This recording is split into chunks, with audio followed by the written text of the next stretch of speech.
Welcome to the Learning Pines YouTube. We hope this video helps. You start by confirming Windows and game mode so settings behave predictably. Open Settings, go straight to Personalization then Taskbar. This is where lock and overlap options live. Make sure you have administrator rights and that the game is running in the mode you plan to use, windowed or full screen, because some changes require the game closed or restarted. Once done, you'll be ready to make specific taskbar adjustments that prevent accidental clicks and overlays while you play. Next, lock the taskbar immediately by toggling lock the taskbar so icons can't move during play. If you use multiple monitors, disable show taskbar on all displays to stop stray pop-ups. This prevents notifications from jumping into your game.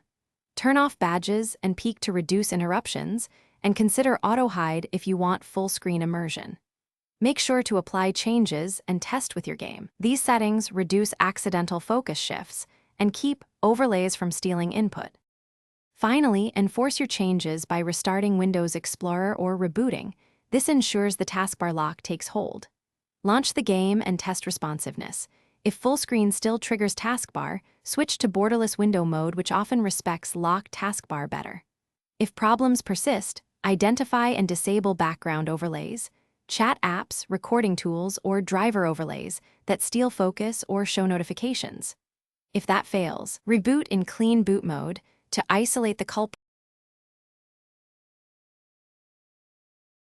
Thanks for watching. Consider subscribing if we helped you.